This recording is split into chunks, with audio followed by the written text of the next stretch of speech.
folks, how you doing? Dave McRae here. Good morning, everybody. 11:02 a.m. Eastern Standard Time. It is, I was going to say March. It's not. It's April the 2nd, 2020.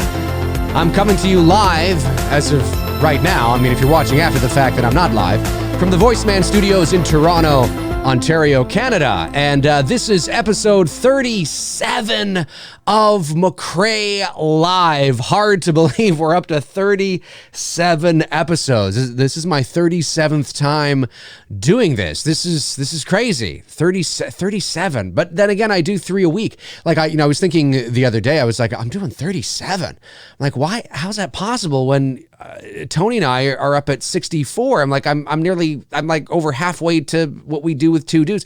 I'm like, oh yeah, Tony and I only do it once a week. I do this show 3 days a week.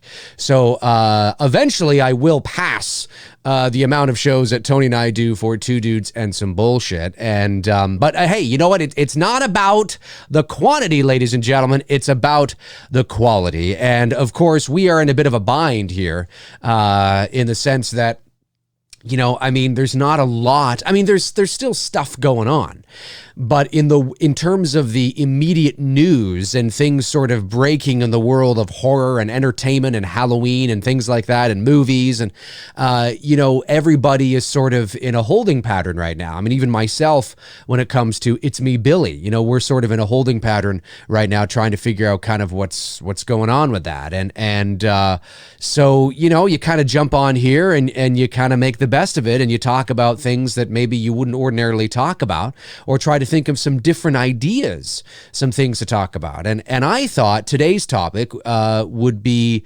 fun to talk about the world of voiceover. And I know some of you may be tuning in going, oh, fuck McRae. Listen, there's only so many fucking times we can talk about Halloween. Calm down.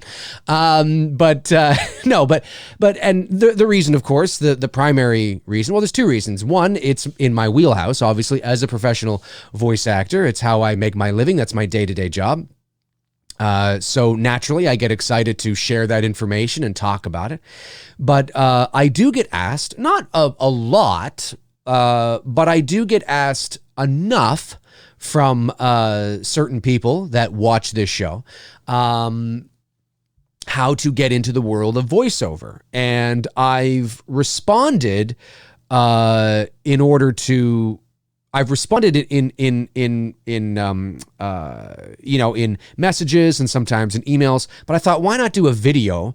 I don't know why I said it like that. Why not do a show where it's the main topic, and then I can just point them to the show. So that's what I want to do. So yeah, the world of voiceover, because there's a lot of people out there that want to get into the world of voiceover, or want to try voice acting, or you've been told you have a great voice. Ooh. I hate to break it to you, but that really means nothing. Now, just having a nice voice, a soothing voice, a sexy voice, an announcer voice, a radio voice, an easy on the ears voice. I mean, just having just a good voice, can it help? Well, sure. Yeah, of course. But as I've said 1,000 times, there are voice actors working in the business right now that have seemingly average voices who are making, you know, a huge career out of it. They're making great money. They're very successful. They're getting booked for a lot of jobs. And at the same time, there are voice actors right now working in this industry who have great voices, who haven't booked in months, who hardly ever book, you know, and who are not making a career out of it. It's true.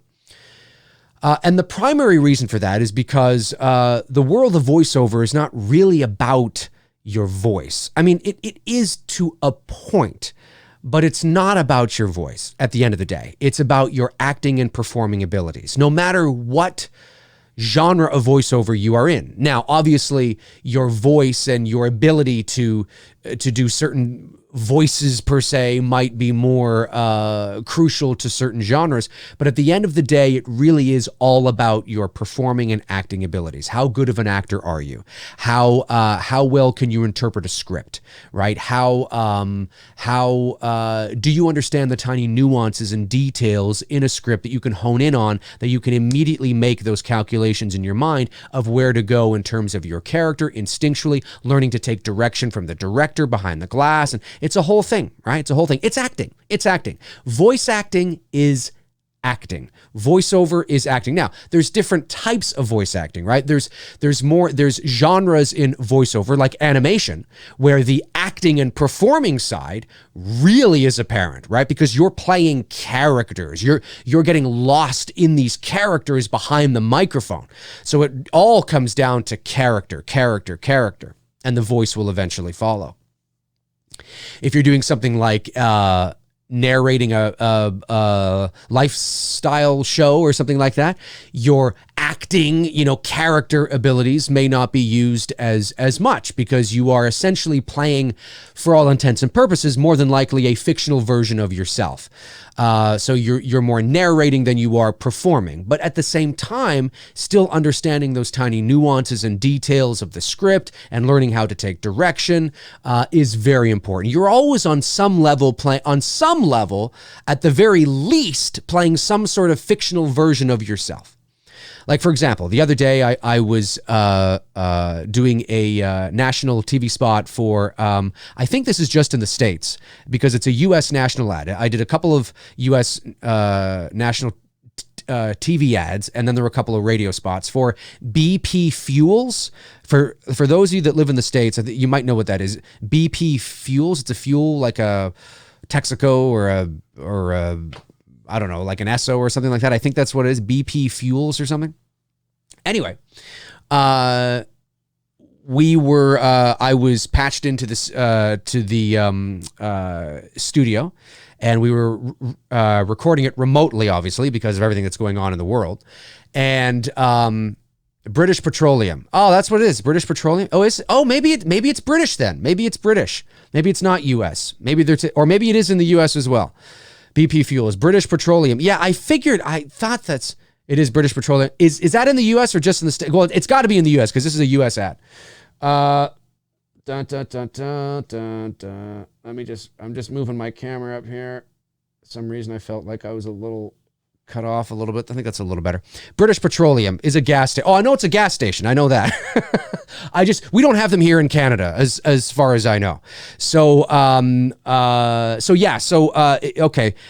British Petroleum. That makes sense. That makes total sense. Anyway, so it's funny the things that you do. I mean, so I was dubbing in the ad. We have, now maybe this was originally, to be fair, we have B2 stations in the UK. Okay, you do. Maybe it's, okay, because it's a US spot. It's not a UK spot. So unless, interesting. Anyway, this is the kind of thing, right? Sometimes as the actor, as the higher talent, you don't know the fine details. You're hired, you're locked in, you record it, you know what I mean? But I did see the spot, but I didn't know whether it was, whether it's a UK spot now being over into, anyway. The point I'm making is that in the spot, we have a family in a car, and they're talking in the car. Well, they obviously want to dub the voices for some reason. I don't understand why you just wouldn't use the voices unless they are British accents, right? And they want to translate it over into the American market, because sometimes that happens. I mean, listen, in the mid-2000s, I was hired to do the U.S. version of Final 24, which was a biography channel documentary series on the final 24 hours of somebody's life. Like a Nicole Brown Simpson or a Jim Morrison or something like that. And the original voice actor who narrated that series was British, because it sounded great, it sounded fine, but because they were bringing it over to the US, they wanted more of that North American sounding voice. So I was hired. So they hired a Canadian. And the same thing happened when I did Fireman Sam. So it's entirely possible that this could be the same sort of thing, that the actors in the car, if I was to hear the original spot, maybe they have British accents. That's entirely possible. Anyway, so I was hired to play the dad in the car. Now, it's not me, so if you're in the US and you see this spot eventually down the road, you'll hear my voice coming out of somebody else's face. It's and it's clearly sort of, it's probably going to look a little dubbed, but fun nonetheless. So there's also, I don't know why I said that. I was going off on saying something there. I was going to say something about tapping in, foam patching, ISD. Anyway, I went off on a tangent. It'll probably come back to me. So I guess the point I was trying to make was, in the world of voiceover, you're always playing some sort of fictional version of yourself, right? I mean, I wasn't actually, even though I was using my natural voice, I wasn't myself in that spot. And the world of voiceover is like that to a degree. But one of the biggest misconceptions, like I said from the very beginning of the show, is it's not about the voice. It's about your acting and performing abilities. This is voice acting, which is why, for those of you that are wanting to get into the world of voiceover and you're wondering where to start, and you're completely green. Maybe you have been told you got a great voice, and maybe you do, but it's very important that you understand that in and of itself doesn't mean that you will be successful at voiceover. It doesn't mean that. It may have meant that a little more so 40 or 50 years ago, when, television ads, I mean, if you watch ads from the 50s and the 60s and they had that radio announcer sound, come on down to 555-744. They had that was sort of the general announcer sound that you would hear in a lot of spots. Harmon's Coffee, now only $5.99 down. I mean, you heard that all the time. Now, and for, I would say, maybe the last 15, 20 years or so, maybe even a bit longer, that has become sort of a character in and of itself. That's a shtick sort of thing, that sometimes people will look for that type of announcer sound, but it's meant to be taken sort of satirically, right? It's not taken seriously like it was 30 or 40 years ago. We've been in the era now, and for quite some time, and I see for the foreseeable future that in the world of voiceover, in marketing, they want somebody, generally, again, it all depends, right? It all depends, but generally speaking, especially in the world of commercials, which is your largest genre of voiceover, in commercials, you are always advertising some sort of service or product. The commercial is the big one. They find that they want more of that natural sound, more of that everyday guy or girl next door, because psychologically they feel that the general audience will be able to relate to that person. Hey, he or she sounds just like me. It's not, AT&T 555. And now that doesn't mean you don't still hear that from time to time, but generally speaking, you'll hear more of a subdued announcer, maybe more of a high energy kind of regular kind of sounding guy, like AT&T coming up next, something like that, right? Or it's the regular sort of, just general kind of conversational read and sound. So it's just so important to know that at the end of the day, it's not really about your voice. It's about your acting and performing abilities and how you interpret the script and take direction. So I know that might be a bit of a buzzkill for some, especially if you've been told you have a great voice. And there's nothing wrong with having a great voice, but that doesn't mean you're going to be successful in voiceover, because there are a lot of radio guys who make the transition from radio to voiceover and fail miserably. But they got great radio voices, right?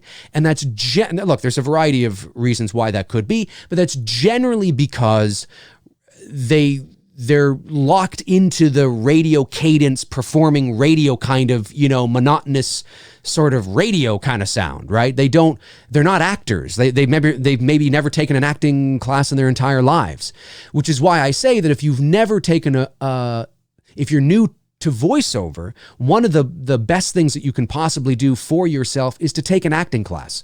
Understand the world of acting. Understand the nuances of acting and performing. It will only help you better it will only help you to become a better voice actor. Also, take an improv class. Improv is hugely important to the world of voiceover because it helps you to train your brain to think more quickly. Now, you might be thinking, well, why would I take an improv class when I'm not improvising voiceover? I'm clearly reading a script. Well, that's true. But what it does is it trains your brain to think quickly, and therefore you have the ability to think faster and hone in on certain elements of a script. And do not be, and hey, don't misunderstand me, because in the world of animation, although there's a script and you are reading a script and you must abide by what's there, it's not out of the realm of possibility that the director may have you ad lib as well to make it sound a little more conversational, to fill in those little gaps to help make it sound a little more conversational. So, they might say, hey, I know that's there. Feel free to sort of ad lib a bit, right? Now, that doesn't mean they're going to get you, to ad lib whole thing, but I'm just saying learning improv and being able to think quickly and being able to make quick decisions is absolutely important to any kind of acting in the world of acting. And it's a lot of fun. Improv's a lot of fun. And the great thing about taking acting classes and improv classes and all that kind of stuff is you also meet other people in your position. So you begin to make those connections along the way and forge those relationships that may become very important to you down the road. Okay, so that's really, really important. Somebody who is just getting into the world of voiceover for the very first time shouldn't even be thinking about voiceover demos and agents and home studios, and you shouldn't even be thinking about that, depending on the level for which you're working at, right? If you are green and new, you got to think about, okay, I need to take an acting class. I need to understand the world of acting. I need to take an improv class. I need to look for reputable voiceover workshops, because that would be something that you want to do as well, as taking a voiceover class by somebody who has the experience to back themselves up. Okay, I cannot stress how important it is that when you are searching, and listen, I understand that it's easier for somebody who lives in the major markets, whether you're in Los or New York or Chicago or London or Toronto. I understand it's easier if you live in those cities or if you are a stone's throw away from those cities. It absolutely is. And I often will get asked, do you have to live in those markets to be successful at voiceover? Well, 30 or 40 years ago, yes. Today, yes, but not as much because of the home studio explosion of about 15 years or so ago. As soon as you could transfer MP3 and WAV files across the internet, that changed the game. But we'll get to home studios in a moment. I don't want to get too far ahead of myself. But it's important, though, that if you want to be no, you don't have to be, but it is only beneficial to you if you are in those cities or if you are a stone's throw away. Now, what do I mean by a stone's throw away? Well, I simply mean that, you live within an hour or two from those major centers. And the reason for that is because the vast majority of the high profile productions in terms of voiceover, whether it's animation, network promos, radio and television commercials, narration, whatever it is, are done in the epicenters of entertainment. And that is your Los Angeles, your New York, your Toronto, your London, because those are headquarters of the major studios. Excuse me. Those are where the headquarters of the major studios, production companies, recording studios, production houses, they all are there. So that is why, it is only advantageous for you, and it's only beneficial to you if you are in those markets. However, like I said, could you live in the middle of, Kentucky or Ohio or the middle of Saskatchewan here in Canada and still be successful? Sure, but you may have to work a little harder to establish yourself and make those connections and forge those connections that you otherwise would not have the opportunity to do, because a lot of the functions and the get-togethers and, you meet people on auditions as well. I mean, even it's not just about where the work is, it's about where the connections are as well. So just keep that in mind. But yeah, so if you're new to the world of voiceover, first thing is take an acting class, take an improv class, learn the art of acting, learn the art of performing, and search out a reputable voiceover workshop taught by somebody who has the experience to back themselves up.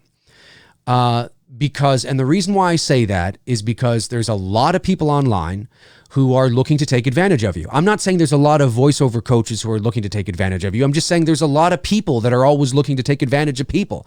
It's just the nature, there's shitty agencies and there's great agencies and there's agencies that will exploit you and promise you things that never come to be. And there are agencies that will not do that and tell you the reality of, the business. And, it's the world of entertainment, right? So always make sure you do your due diligence on the teacher or the coach who is coaching or teaching you. Because if you're going to be paying good money, you want to be able to get your money's worth, right? So that's really important. Who is this person that's teaching me? What makes them qualified to teach me the world of voiceover or acting or improv or whatever the case is? That's really important, really, really important. And don't rely so much on testimonials, especially when it's Jim from Boston, okay? Because there's a lot of Jims in Boston, right? If you can see something like, Jim Dyer, head of such and such, London, UK, well, that's great because that's something you might be able to actually verify. Not to say that you would do that, but the fact that they are putting it there tells me that it's probably more legit than a testimonial from satisfied actor Jim from Boston. It's like, I never put too much stock into any testimonial I ever see unless there is a first and last name and maybe a company, something I actually can verify. So it's really important to, again, if you're green to the world of VO, to get yourself into a position where you can learn those techniques. And through the acting classes, through the voiceover classes, you will learn the nuances and the idiosyncrasies and the details of how to hone in on the important elements of a script and what to look for and all that kind of jazz. They will teach you, hopefully, how to do that and how to become a better actor in that sense. It is important, though, I will say this, it's vital to keep this in mind, that you can teach technique, but you can't teach talent. You either have it or you don't. That doesn't mean that you can't get better and that you cannot improve as an actor or a voice actor or a musician or a pianist or whatever the case is, right? But because this is the world of performing, it's a performing art, there are people in this world that are just naturally gifted and talented performers. It's the nature of the business. So if you are not a naturally gifted, born performer, you will probably have to work harder than somebody else. Robin Williams, although he worked very hard, was a naturally gifted and talented human being who probably didn't have to work hard as nearly as much as somebody else in his classes when he was taking them. Maybe somebody like a Christopher Reeves. He was very close with him. Not to say that he wasn't a good actor. I'm just saying Robin possessed a natural ability, right? Sometimes those people are out there too. You can teach technique, but you can't teach talent. You either have it or you don't. So it's a reality that doesn't sound nice. It doesn't sound pretty because we all want to, for some strange reason, think that we're all created equal, that anybody can do anything, and that's simply not true. I will never and could never and will never be a NBA basketball player. It's not going to happen. I'm 5'8". It's not going to happen. You know what I'm saying? I mean, I watch the Raptors play, and Kyle Lowry, who is on the Toronto Raptors, okay? He's an all-star. They won the championship last year. Kyle Lowry, one of the Raptors players, looks tiny out on the court. You know how tall he is? He's 6'1". He's 6'1", and he looks tiny on the court because everybody else is like 6'6" and 6'7" and 6'10". Anyway, I could never, it's just a reality. It's a reality. This is a performing art. This is the business of performing, right? So you're only as good as your performance is, at the end of the day. So that's really important is to keep that in mind, that this is a business. It's show business. It's rarely personal unless you make it unless you make it personal, excuse me. But it's so important that you understand the reality that you're facing. Once you've taken your acting workshops, once you've taken your improv classes, once you've taken your voiceover workshops, and maybe you're doing this for like a year, maybe you're doing this for a year, right? It takes a lot of time. And maybe in that time, you're saving some money. You're putting some money aside, not just for the classes that you have to take, but for the eventual home studio that would be extremely beneficial to you. Now, when I say home studio, when you're first starting out, I don't expect, nor should you, unless you are very wealthy and you can do it, you don't need a, $25,000 state-of-the-art professional recording studio at home. I have much of the state-of-the-art stuff because I've been doing this for 20 years and because I'm at a certain level in my career where that is required. But if you are first beginning, you don't need to do that. Okay, you don't need to do that. Now, I don't pretend or profess to be a home studio expert, but I will say that, start putting money aside towards a home studio, but don't worry about building one yet when you are in the process of taking classes and learning. And hopefully those voiceover workshops will also be able to provide information on home studios and equipment and what you need and things like that. It's very inexpensive to get started. But eventually, as you become more successful, you will want to improve your equipment and things like that. I often get asked too, how do I know I'm ready for a demo? Well, a demo, first of all, is the equivalent of an on-camera actor's headshot. Okay, so it is essentially a voiceover demo is essentially about 60 seconds, 60 to 90 seconds, 90 seconds at most, 60 to 90 seconds of clips that showcase your talent as a voice actor, your reads as a voice actor in whatever genre the demo is in, whether it's animation, commercial, promo, trailer, narration, e-learning, IVR, which is interactive voice response, which is when you call somebody or you call a business, right? It's like, hello and welcome to AT&T. That's IVR. That's interactive voice response.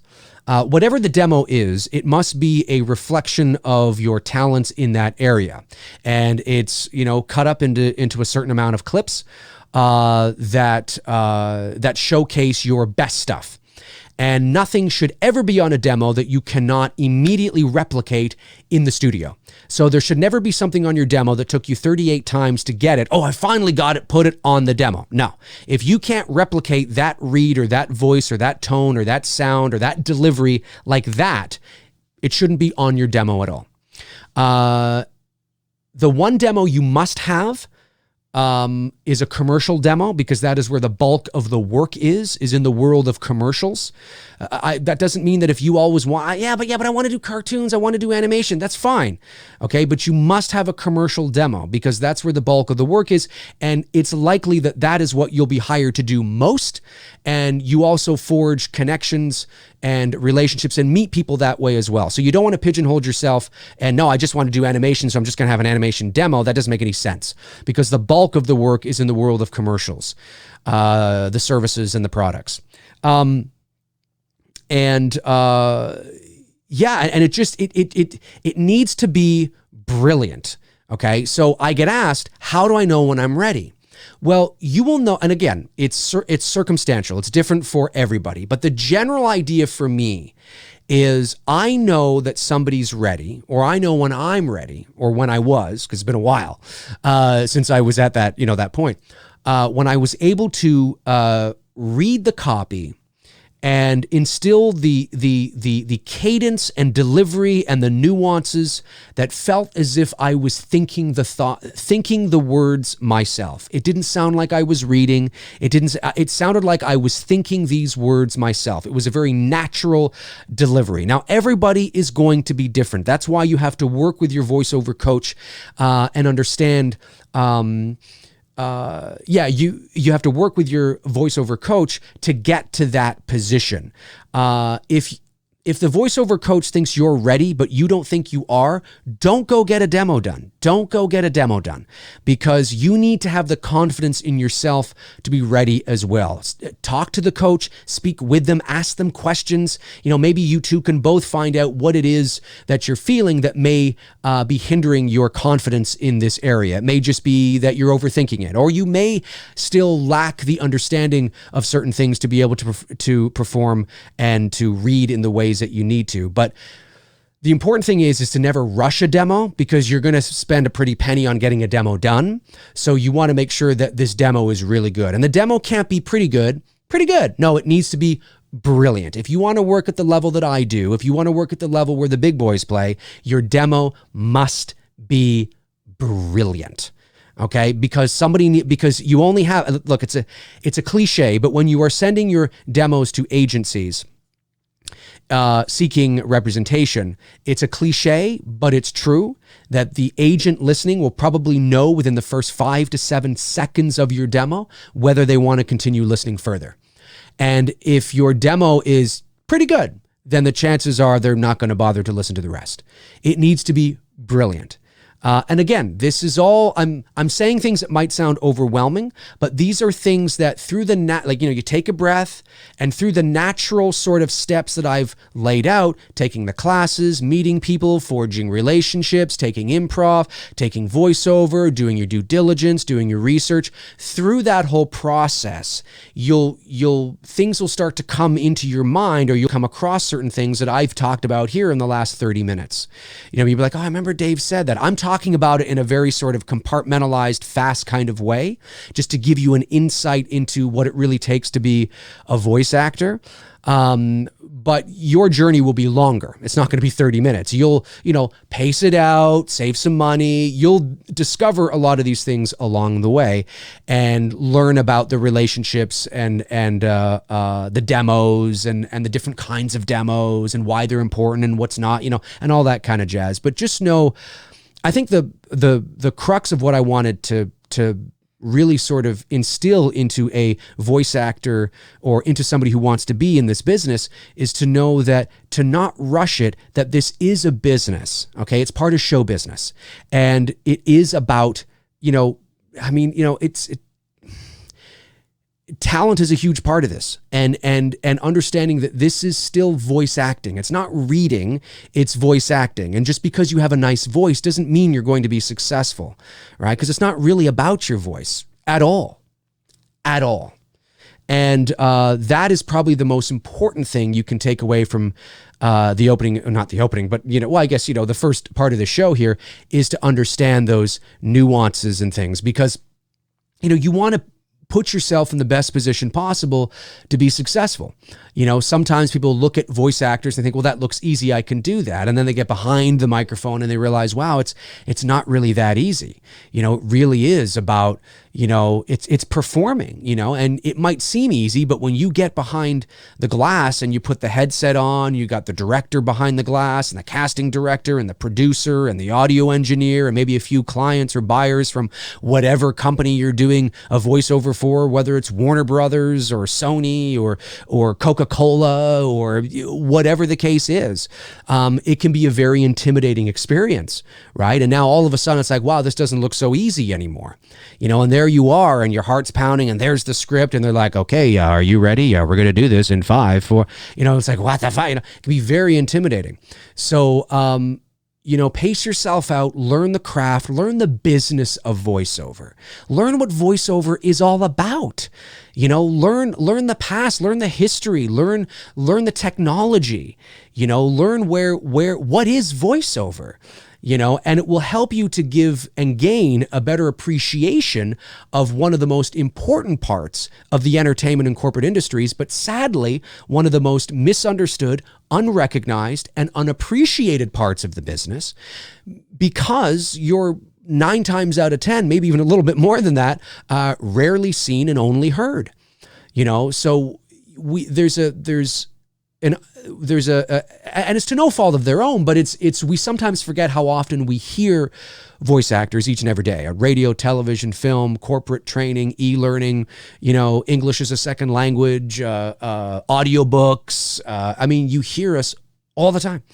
And so that's what I want to say on that, is that it's so important to put yourself in a position that's going to give you the best probability of success. And hopefully in these last 35 minutes or so, I've been able to kind of set you on that path. Now, I know you might be thinking, yeah, but where, what do I do? It's very person specific. I don't know where you live. I don't know what's going on. I don't know you personally. So I can't really make this video personal because I don't know you personally. So I have to make it general.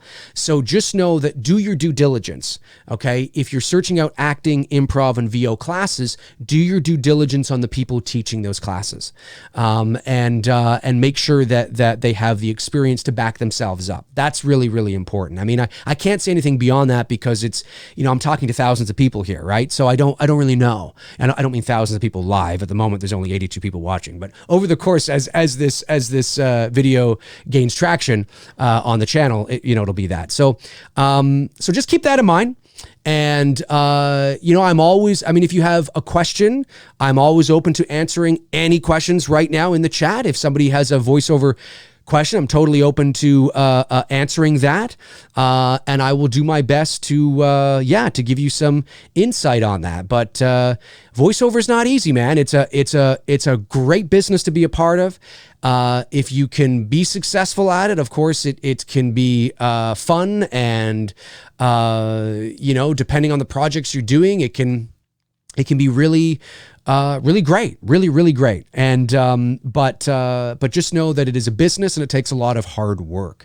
So don't forget that. So just to recap before I move over to the Q&A, it's not about your voice. It's about your acting and performing abilities, no matter which genre you are a part of. If you are new to the world of voiceover, take acting classes, take improv classes, take voiceover classes as well. Don't just take voiceover, take an acting class if you've never acted a day in your life. Don't worry about home studios at the moment. Don't worry about demos at the moment, because if you suck, then you're not going to get an agent. So you want your demo to be the best it can possibly be. It has to be the best version of your abilities and talent. And if you're new to the world of VO, then you need to train, you need to understand the business of voiceover, and you need to take acting workshops and classes and all that kind of jazz. And understand that there's a certain amount of natural talent that is involved, and the more naturally gifted, talented people will usually always be the most successful. It's just the nature of show business at the end of the day. Okay, let's move over to the chat room. Let's move over to the chat room here and see what people are talking about. See what's going on. There was a super chat that came in. $10 super chat from Intel Wild. Thank you, buddy. Dave, honestly, not joking. I think you alone, or you and Tony on Two Dudes and Some BS, should watch Black Christmas 2019. It would be like Halloween 5 Part 2. Please consider this. Maybe. We might do it. We've got a couple of shows lined up already, but it definitely is something that I will take into consideration for sure. Let me see here. Song Fan says, Dave, please do your Donald Trump Sheriff Bracken impression. Please. It's hilarious. I've been thinking about actually what I might do is because people ask me all the time to do it, which is great. But I think I might do, to help the channel out too, is I might set like a super chat where it's like, if people donate $20 or more to the super chat, I will read your super chat in Donald Trump's voice and answer it in Donald Trump's voice. I'm thinking about doing that, but I haven't instilled that yet. I think that would be fun. That'd be really fun. A Donald Trump Sheriff Bracken impression. Well, Sheriff Bracken impression. Do I do a Sheriff Bracken impression? I don't recall doing a Sheriff Bracken impression. Donald Trump is just, yes, it's great, it's tremendous, it's amazing. Now, for those of you watching, they might think that doesn't really sound like Donald Trump. Well, I don't. It's a caricature cartoon version of Donald Trump. It's not like I actually can sound like Donald Trump. That's right. It's amazing, song fans. You are tremendous. It's great. I am the best. You suck. You're fake. You're a fake, song fans. You're fake. Get them out. You suck. It's just all those just buzzwords that he tends to use. Thunderknock Studio says, Dave, when submitting a voiceover audition, how much editing goes into it? Great question. I would assume if you have a good mic, that should handle most of it, right? Well, it's always important that if you are by yourself, what I tend to do is I will record an audition, but I don't self-edit while I'm in the middle of performing. I mean, that doesn't mean I won't stop. I keep looking up there. That doesn't mean I won't stop or start and try again. But really, if it's just me, which it is, I will go into my booth, which is over here, record, do a couple of takes, come back out and start to edit and listen to it. And do I like the performance? Is there something wrong with the nuance there? Did I not hit certain marks that I really think I should have? And then if I didn't, I will either scrap it all or maybe save one, go back into my booth and record again. There's editing that does come into play when you are submitting a voiceover audition, which a lot of us do from home now, not just because of COVID-19, but just that's what we do. Recording auditions from home is great in the sense that you usually don't have to have it back until the next day, unless it's an emergency. So you can, in theory, take as long as you want, and you're not, pressed for time. But it's important that I know what you're talking about. It's important that when you are delivering an audition, that you are delivering the raw file. that you don't put any processing into it. You don't put any reverb onto it. You don't, I mean, it's okay if your audition has a little bit of processing, just to give you a little bit of bottom, maybe something like that. Right. But it's not, you don't want to have it overly produced, right? Because you don't want to give the impression that you are masking your performance with something. So it's vitally important that you are submitting an audition that is a raw MP3 or WAV file that is essentially you. I mean, if your preamp is processing your voice a little bit, just to give some bottom, just a tiny little bit of bass, just to make it feel, a little thick, okay. As long as it doesn't sound overly produced, like really processed. And we've all heard like that. It's like, okay, this is clearly like, it's like, hey, what's going on? You don't want it like that. You don't want it like that. You want it to sound as natural as possible. So, but if you have a good microphone, yes, that should take care of most of it. When you are setting up a home recording studio, most voice actors use a condenser microphone or the Sennheiser 416 shotgun mic. I have the audio, I don't use, although I could use this mic for VO. It's not a condenser mic. It's a dynamic microphone. I don't use it for VO. I have the Audio-Technica 4050 and the Neumann U87, which are great microphones for VO. I don't have a Sennheiser 416 yet, but I'm thinking about getting one. But yeah, no, I mean, if you have a good condenser microphone, you should be okay. But also, just as important as the microphone is where you record, You don't want, I mean, it doesn't matter if I am recording on the Sennheiser 416 or the Neumann U87. If I'm recording in my bathroom with tile, it's going to sound like ass. It's going to sound like dog shit, right? So that's why it's so important that just as important of what you record on is where you record. So you want to be able to record, if you're not, if you don't have a professionally treated closet or voiceover booth, then you want to get yourself into a position where you can dampen the sound as much as possible. There's a lot of VO actors who record in their closets and they don't take the clothes out. They leave the clothes in because the clothes help to dampen the reverb and noise. And if that's how you're starting out, that's how you're starting out, right? But for me, I have a walk-in closet that I've turned into a voiceover booth, and it's professionally treated and all that kind of stuff, and it sounds great. But yeah, what you record on or where you record is just as important, if not more so than what you record on. So keep that in mind too. Super chat comes in from Frank Reiger, says, Dave, did your dad ever rant? Oh yes. Also, I read an article he did about his love for Olympian Ben yes, Ben Johnson. Yeah, that was 1988. Of course, Ben Johnson, the Canadian sprinter who was won gold, but in the 100-meter dash, but was found out to have taken steroids and was stripped of his gold medal. And that was the 1988 Summer Olympics in Calgary, Alberta, here in Canada. I think it was Calgary. Was it Calgary? I think so. Anyway, yeah, my dad was at the time writing in sports, and my dad headline for his article, I think, was something like "Thanks, Ben, you bastard," or something like that. And yeah, my dad was a great writer, and he could be controversial one minute, and then, like I said, make you cry the next. My dad was very involved in the veterans community and things like that. He was even given, I think, whatever the veterans' highest honor is here in Canada, I think he was given that because he wrote great articles about, like D-Day and Vimy Ridge and the Second World War and things like that. And I think my dad had a very sort of soft spot for that because his own dad, Earl Pichet, died in World War II. So he was a great writer. I mean, my dad could, like I said, he could make you angry one minute, make you cry the next. But yes, I do remember that. Yes, my dad ranted a lot because my dad also worked in radio as well, so he'd have commentaries on the air where he would do that. So yeah, for sure. Let me see here. Let me see. Matthew Hatzamelius. Dave, can aspects of VO be put into a career for stage or film acting? Oh, 100%. 100%. the world of voiceover, as I said, it's voice acting, right? It's not about your voice per se. You know, like I said at the beginning of the show, it doesn't mean anything at the end of the day. Can a nice voice help? Sure, but that doesn't mean you're going to be successful. Voice acting is yes, I mean, you know, it's acting. It's acting. It's just behind a microphone. It's just behind a microphone. I mean, it's not as simple as that, but essentially that's what it is.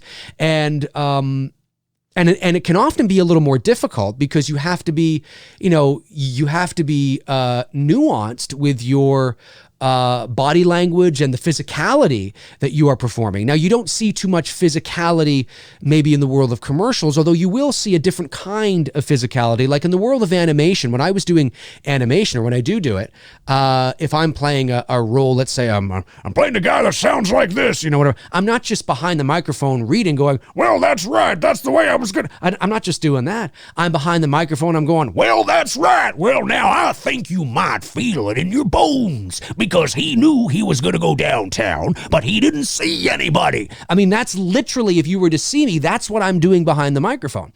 I'm playing the character. I'm playing the role. You just can't see me. And the reason we do that is because it really helps us. It would help any actor get into that character, lost into that character, and give them a better performance.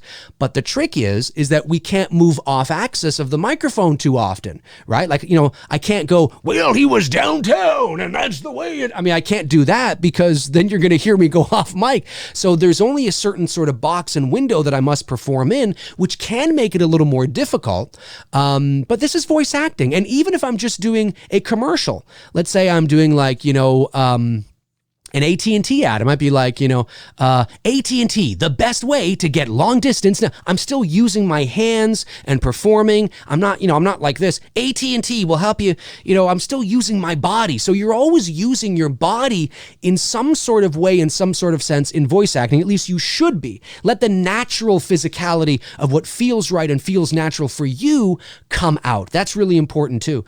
But I would say that it absolutely would help you in stage. In stage, certainly, because in stage, we also must be bigger with our actions because it's theater and it's stage, which is why, again, years and years ago, a lot of film acting from the 30s and the 40s was very theater-like and very big and loud, was because acting comes from the stage. As we progressed through the 50s and the 60s and the 70s, the film acting became much more nuanced and subdued because we realized that we're just filling this frame and we can be a little more nuanced and with our performances. But it certainly can absolutely help with stage and film acting too, for sure. Yeah, it's all acting. It's a different category of acting, but it's still acting. It's still about performing and your talent and acting abilities and whether you are believable in the role that you're in, whether that's an animated character or the announcer of AT&T or something like that. Very important. Let's see here. Super chat comes in from, no, I already read that one. I was going to say Frank Riker. Reese Wilson, thank you so much, buddy. Says, hey, Dave, do you find it to be a bone of contention when animated films these days more often cast A-listers rather than talented voice actors? I get big names fill seats, but it still sucks in my opinion. 100%, buddy. Yeah. Look, I understand that this is a business. And at the end of the day, big name celebrities, so to speak, do put asses in the seats. I don't think they put asses in the seats like they used to. This is just my own personal opinion. I don't think they put asses in the seats like they used to. You know, I mean, let's be honest with you. I know Samuel L. Jackson is cited as, you know, the highest grossing actor in box office history. And what that means is that his movies have made the most money out of any other actor in history. But that's primarily because of all the Marvel movies. But let's be honest, Endgame and Infinity War would have made, you know, billions of dollars at the box office, whether Samuel L. Jackson was in it or not. You know, I don't even know if he was in those two movies. I assume he was. You know, but all the Marvel films that he was in would have made bank whether he was, you know, Nick Fury, is that who he is? Or not.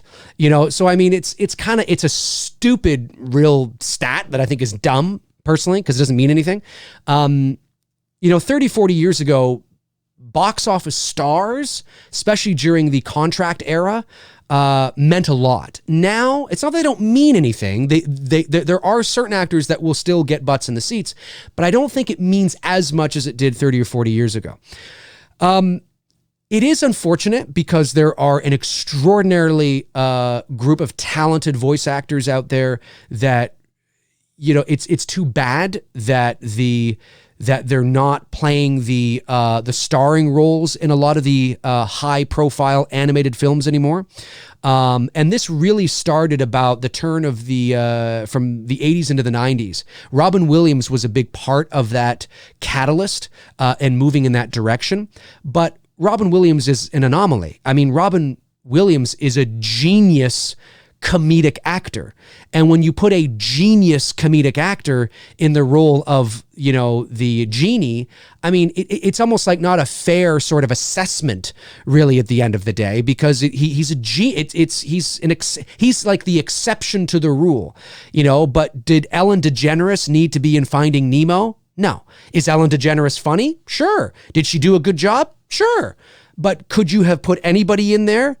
Yes.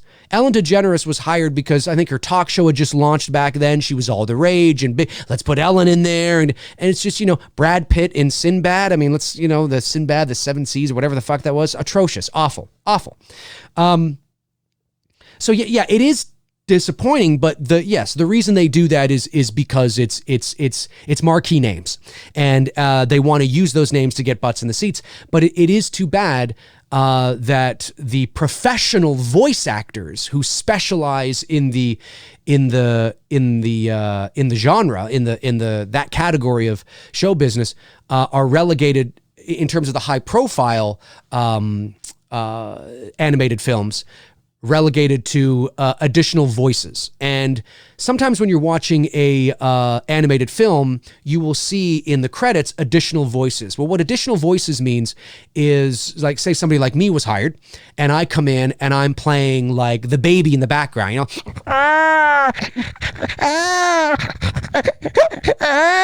you know, and that's I'm hired. They hire me to come in, and I do that, and there I am. Hey, I'm in a Pixar film, but you'd never know because I was the baby, or maybe I'm just I'm the tree, you know, or whatever, and the tree's there, and the, you know, the little characters are walking by the tree, and I'm going or something like that. It's a plethora of things that additional voices can be. We can be, you know, beeps and boops. We can be babies. We can be car engines, whatever it is, you know. And sometimes we can be little minor characters as well. Sometimes there's a character that says something. Maybe it's a little bit more than a minor character. Maybe he's in the movie for a couple of minutes or something like that, right? But generally, if it's somebody like that would be credited as the character's name. If it's somebody that's prominent, that's maybe got a little bit of screen time, you would likely have a name for that character, and then you would be credited in the credits accordingly. So 9 times out of 10, they are delegated to additional voices in big, high-profile animated Disney Pixar type films, where the professional voice actors still sort of rule the roost, so to speak. I think I said that right. I think you know what I'm talking about anyway, is in the world of animation and cartoons in terms of television and streaming. So, you know, when you're talking about like Nickelodeon Kids, Cartoon Network, Adult Swim, you know, all that kind of stuff, web series, any cartoon, whether it's the Ninja Turtles or the, you know, I don't know, you know, whatever it is, that's where the professional VO actors still sort of have their, and video games as well. Video games is huge. The world of voiceover is a multi-billion-dollar industry within the entertainment industry itself. So, I mean, it's just gigantic. But yeah, it's frustrating because at one time, voice actors were the leads in these movies. Like if you go back to the 30s, the 40s, the 50s, the 60s, the 70s, they were. But I think Robin Williams was part of that catalyst that made them go, and the rest is sort of history. You know what I mean? Great question, though, man. Great question. Darren Sands. Hey, great to see Darren here. One of my top moderators says that's tricky as Drive was released by Icon. Oh, I guess you guys are talking. Oh, it's great to see you guys talking about shit. I don't know what you're talking about. Great stuff. I love it. Michaela Snow says, hey, Dave, any tips on writing better dialogue and creating suspense? Wow, writing better dialogue. Well, like I said, just listen to how people talk. Listen to how people interact. Listen to the, how people naturally speak in conversations and things like that. How to create suspense. Geez, that's a good question. How to create suspense. Creating suspense, not through dialogue. I'm assuming you mean through action. I would say, creating suspense. I mean, off the top of my head, I think, I don't know how to I know how to intellectualize it. I don't know how to articulate it back. It's more of a understanding. What's the word? There's a word for this. It's like this is not the proper term, but it's reward resistance. So you want to be able to resist giving the reward, which is the payoff to the audience, as much as you can without drawing it out too long. It has to feel organic. Like, it has to feel like this makes sense of why this character would be doing this, or why this scene is dragging on this long, or why, I'm not saying it really right, but it's the dialogue part is easier to articulate because it really is about just understanding the way people speak and not being so formal with it, being a little, more loose and more casual lingo. And don't be afraid to have your characters talk over each other as well. So don't be afraid in conversations and in editing, when you're editing a film together, to have people speak over each other. Not every 5 seconds, but if there's a conversation, don't be afraid to have somebody, speak over the person's last word or something like that, especially if they're excited, they want to jump in, say something. But the dialogue's about just real conversational and instilling the lingo that, the way people talk. Pay attention to how people talk, right? The nuances of that. Creating suspense, I think, again, I would say the best way to create suspense is just to don't create. My favorite type of suspense is not necessarily false suspense. So don't create a false sense of you can create a false sense of security, but don't create like the jump scares in terms of the suspense doesn't lead anywhere. I like genuine suspense where it actually goes somewhere. Not the suspense that you're creating and then you open the door and it's the cat, or you open those are really overused cliches. And then you take up screen time with suspense that's genuine, but it doesn't go anywhere. And I would much rather take up time where it's suspense that goes somewhere. Yeah, that's a great question. Let me think on that a bit more, Michaela, because that might make a great episode in and of itself, but I want to brush up on a few things before I start talking about it in any depth, because I want to think about it a bit more, because sometimes there's certain things that you do or write that come naturally to you, and you need to actually step out of yourself and look at it and kind of think about it a bit more. That's a great question, though. My God, is that a good question? That might be good for a show on its own. Big G says, Dave, let's hear your Rodney Dangerfield impression. You said that like I have one. I don't have a Rodney Dangerfield impression. God, I don't know. That's another thing too. I want to say, actually speaking on that, let me capitalize on this. Impressions is not voiceover. Okay. So I should have said this earlier, but it's really important to understand that in the world of voiceover, there are a lot of people that can do impressions of individuals. And sometimes those impressions of individuals are really good, but they generally can only do the person's catchphrase, or they can only talk, maybe say one or two sentences like that person. In order to actually do an impression of Ronald Reagan, let's say, right? And we all know that Reagan was, well, I think that, right? He always said, well, before he would answer. And I remember there was an individual online, I forget his name now, this is going back some years, who considered himself an impressionist. And he had a bunch of MP3 files on his site of impressions of different people, like Bill Clinton, Bill Cosby, Ronald Reagan, you name it, it's there. And I remember I clicked on his MP3 file of Ronald Reagan, and his impression of Reagan was simply just, well, and that was it. There was no more. And I'm like, is there any more to that? Well, and I'm like, that was his, that's not an impression. An impression, to have an authentic impression of that person. Like, listen, there's caricatures like I do with Trump. It's great. It's amazing. You're the best. It's tremendous. It's the biggest coronavirus, the best coronavirus there's ever been. Okay. It's great. You're fired. You know who I'm doing, but at no point in time would anybody on the face of the earth think that sounded exactly like Trump, like somehow I could get on the phone and fool everybody. No, but it's good enough in the caricature version that it would be good for like a little cartoon, or it would be good for like a small stint on The Simpsons or something. Like, you know what I mean? That people would, especially when you have the visual to go with it, be like, oh, I totally get it. Like that's funny. So there's caricature kind of impressions. But to do an authentic impression where it's like, holy shit, that really sounds like that person, you've got to be able to say more than just their catchphrase. Hoo-ah is not an impression of Al Pacino. I did not have sex with that woman, is not an impression of Bill Clinton. You have to be able to sustain that impression and talk about things that have nothing to do with them in that person's voice and make me believe that is the individual. So, me just going, I don't know, Donald, is not an impression of Mickey Mouse. I have to be able to talk like him for 25 minutes without breaking character. Then it becomes an impression, and maybe a really good one. So my hat goes off to impressionists, but impressionists are different than voiceover actors. Okay, so we must remember that. But anyway, it's just something I wanted to mention because I think it's a good point, because I do get a lot of inquiries from people who are like, I want to be a VO actor. I can do a good Goofy. And it's like, okay, well, number one, they already have a guy who does Goofy, so they don't need you. I can do a great Bart Simpson. Well, they already have Bart Simpson. Let's not, forget that.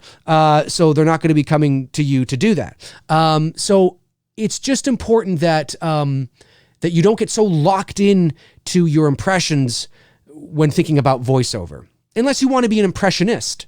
Like the guys you see come out and, on talk shows and shit and spitball for 5 minutes and doing all, impressions. It's great. That's fine. But that's important. So anyways, my impression of Rodney Dangerfield, I don't know, it'd be something like this. He's kind of, I don't, no respect, I tell you. Somewhere, that's where I would sort of start if I was thinking about doing an impression. I'd probably I'd actually probably watch him and then figure out the nuances and cadence and try to hit the cadence. It's like if somebody said to me, can you do a Christopher Walken impression? And I would say, well, a little bit, but I would never pretend that I could talk like him for 5 minutes. Hello, come on. It's right there. Yeah. That's, you know who I'm doing, but it's not an impression of Walken, if you know what I mean, right? It's like, your shoes are untied. They're there. Come on. And when I get excited, I get down here. Come on. You know what I'm doing, but it's not necessary. I couldn't talk like him for 5 minutes. I'd have to really work on that. So, really, that's funny. There's a lot of people that are like, I want to be a voice actor. Great. I can do, I don't know, Al Pacino. And it's a hoo-ah. Can you do anything more? Great ass. Can you do anything more? No. It's like, well, you're not. I don't know what you're doing. I don't know what you're doing there. Funny stuff, though. Let's see here. Super chat comes in from Frank Riker. Thank you, Frank. Says, Dave, would you ever do live serials on the radio like in the 20s and 30s? What Wells did for... Oh, yeah, I would love to do that. Unfortunately, radio's sort of kind of not what it used to be. But definitely, I think what was so great about like The Shadow and what Orson Welles did, is it was theater of the mind. And of course, thinking about that now when we've been so desensitized and spoiled with the visual aspect of television and movies and such, but back in the 20s and the 30s, and families used to sit around their radios, and it was an event. Like how families would sit around the TV 20 years later, families would sit around the radio. And it was some serious theater of the mind. And I would love to be part of that. Yeah, I would. I would have, if I was born, at the turn of the century, and I was, say, in my 30s or 40s, in the 30s or 40s, I would have loved being a part of a radio play. I would have loved it. I would have been playing characters and maybe doing little sound effects, it would have been so much fun. It would have been so much fun. So much fun. The Manhammer AR-15 says, Sir Dave, you might be a dog, but you're one cool cat. That deserves a... There you go, buddy. There you go. Funny stuff. Hans Gruber says, Rich Little is great. Rich Little is great. My dad actually had a chance to meet Rich Little my dad died 2011, so this is probably about 15, 16, 17 years ago.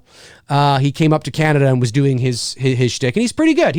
There's some impressions that he does that I think actually not that good, but his Johnny Carson is spot on. Not that Carson's a really tough one to do, but oh yeah, no, he's great. He's good. There's some that are better than others, but he's really good. Absolutely. Couldn't agree more. Matthew Hatzamelius again says, Dave, what college did you go to for acting? Also, it's a real treat hearing you on the radio every once in a while. Oh, well, thank you so much. I appreciate that. I will say that, the college I went to was Niagara College here in Canada, in Welland, Ontario, which is about 20 minutes outside of Niagara Falls. I went to the Welland campus, and I studied radio, television, and film. And I did 2 years there. I didn't graduate because I had a hard time keeping up. And what I mean by that is, if I was just taking film or if I was just taking radio or TV, it wouldn't be such a big deal. But my first year, we took radio, TV, and film. You had to take all three.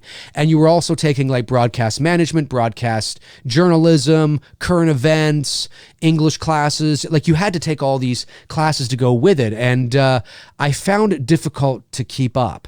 Now, obviously, people graduate from the program, so it's very person specific. My second year, of course, I specialized in film and film history and learned how to write screenplays, and we watched movies and studied film and all that kind of jazz. But then at the end of my second year, I was losing interest because I felt I was starting to fall a bit behind because I was losing interest. Not because I couldn't do it, but because I was losing interest. And I thought, I'm going to try to pursue my career in another way. Because at that time, I wanted to be an actor. I wanted to be an on-camera actor. And I started to pursue that after I left college in 2001. And then I got an agent, got headshots, got into the acting, got into the voice acting, and the rest is sort of history. And it's kind of cool, even though I didn't graduate from Niagara College. What's funny is that I'd say about 2009 or 10, a third-year Niagara College film student reached out to me through my website wanting to interview me for their third-year thesis. And I thought that's really ironic considering I didn't graduate from the program that he's in. And I told him that, and he's like, no, I still want it. I was like, all right. So I would have loved to see the look on the professor's face if it was a professor I had reading an interview with me from the program I didn't graduate from. So I think that's really funny. But anyway, yes. And then the second part of your question was... the acting. I took acting classes and workshops in Los Angeles and in Toronto, and they were with the agent that I was with at the time. There was we had actors come in from all over the place and things like that. We did about 6 months of that, and then when I was in Los Angeles in 2003, I took a bunch of acting workshops and classes there as well. So that's where sort of the bit of the acting stuff comes from. But at the end of the day, I come from, and again, I'm not trying to toot my own horn when I say this, but I come from that kind of a family, a very theatrical, extroverted, naturally gifted in the gift of the gab, performing, talking, sound effect, voices. I mean, my dad was like that. My grandmother was like that. That's where my dad gets it from, is my grandmother. My grandmother was a hoot, doing all sorts of funny. So I do, there is a natural performing thing that runs in my family. So it always did come easier for me than it did some others, but certainly always great to be able to learn the craft and learn the business of voiceover. That's, and entertainment. That's one thing that I really, and why I'm able to speak about a lot of the things that I can. And again, sometimes I might have to think about this and think about that, but I can speak at length about some of the things I can because my understanding of how the business works and that's and experience as well. So it's I can't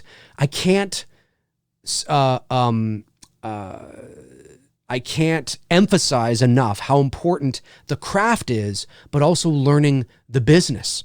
How important learning how everything works is. It just makes you better at whatever part of the business you're in.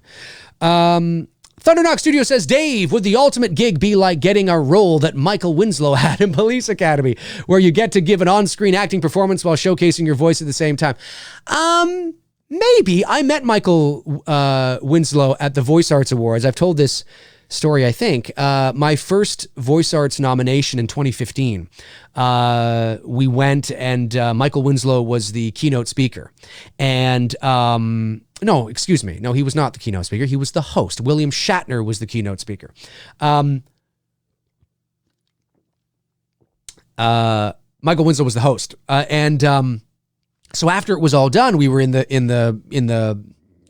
at the after party, which was at the venue, and I had an opportunity to speak with him, and because obviously the Police Academy movies, the first four anyway, or the first three, were shot here in Toronto, and so I thought that was a good in and be able to introduce myself and talk to him, and he was like, "Oh, Toronto, I remember that. Yeah, that's so cool." And we shot the shit about Toronto and things like that, which was a lot of fun, and he's a really nice guy, and I didn't ask him to do any sound effects in front of me because that's, you don't want to do that, right? You don't want to be that guy. You don't want to be that guy. So I didn't do that. But I don't want to be that guy. So, but cool. It's a good question. Michael Winslow is a sound effects master, right? Doing all sorts of crazy sound effects. That's not necessarily a part of voice acting. It's a part of voice acting, but it's not like a requirement, right? It's not like a prerequisite. So it's a very specialized sort of niche area. So I don't know. I think people's ultimate gig would depend on their ultimate goal, right? It's very person specific. I remember when I was a kid, I always wanted to do movie trailers. And when I had the first movie trailer I ever did was for The Descent in 2005, and it was like a dream come true, and I thought I had hit, as I've reached it, that's it, everyone. But it's not really the case because you're, as an actor, you're a contract worker and you're only as good as your last job. So, I hit a pinnacle. I was like, that's it, I'm done, I'm out, good night, everybody. But it's like, oh yeah, no, I got to keep doing this kind of thing. So, it was really cool. And that was sort of my big thing. And then I landed, like any actor will tell you that they want to work. Now, obviously there are certain things they want to do working. Every actor wants to be, doing the best stuff, right? But at the end of the day, because we're all contract players, essentially, we want to be working. And one of the big areas of voiceover that gets you consistent work on a consistent basis is in the world of promos, the world of network promos. So if you can become the voice of a network like NBC, ABC, CBS, CTV, AMC, whatever it is, CNN, Fox, whatever, if you become the voice of that channel, that is not only, holy shit, you're the voice of CNN, wow, or you're the voice of Fox, holy crap, like that's huge, right? Huge on a lot of different levels. Huge in terms of financially, huge in terms of credibility, huge in terms of reach, the national, international scope, and it's consistent work. You're doing promos all the time, every day. You know what I mean? And so your voice is always out there. So that's sort of, that will probably change and maybe is changing because the industry is always evolving. But at one time that was considered, I think, sort of the Super Bowl, sort of the wow of VO was if you can land, and obviously there's different networks. There's different, maybe you're the voice of a local TV network and not a national one, like whatever the case is. But I know for me and for a lot of people when I was coming up, that was sort of big. That was big is to be the network promo voice of a network.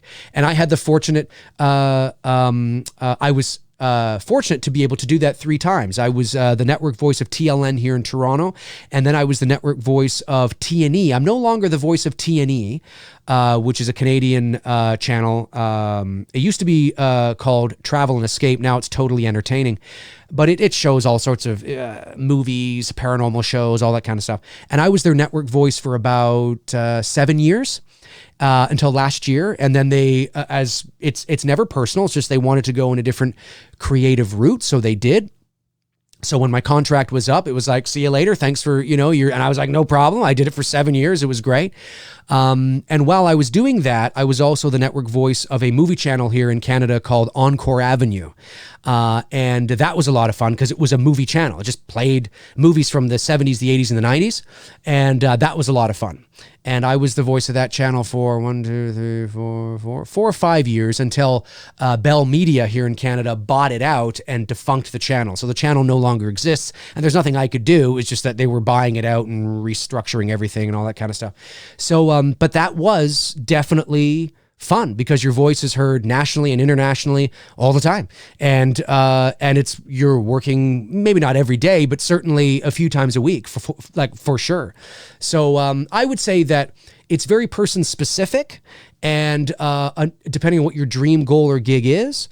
But certainly Michael Winslow having that talent and being able to utilize that talent, that specific niche talent on camera in a movie was, I'm sure he felt like he hit the jackpot and do it a few times in few different films. I'm sure he felt like it for sure. 100%. Hopefully that answered your question anyway. Just going back to see if I have any super chats here. Don't want to miss any super chats. Remember folks, I don't think I did. No, just want to make sure. Okay, doodle-doo. Great questions on the VO front, guys. I love that you guys are asking these questions. That's so much fun because I don't talk about what I do very often. And it's always fun to do it because I don't do it that often. So it's fun. Matthew Hadzamelia says, Dave, did you live in LA for acting? I did not. No, I've never lived in LA. I've been there many times for a variety of reasons, but I've never lived there. Jonathan Nichols says, Dave, have you watched The Hunt yet? I have not watched The Hunt yet, man. I'm planning on watching it, but I haven't watched it yet. Let me see here. Mason James says, Dave, I thought of a title for your space odyssey. Mission Andromeda, Lost Earth. Ooh. Yeah, I might not go with exactly that, but I'm feeling your vibe. I'm feeling your vibe. I like it.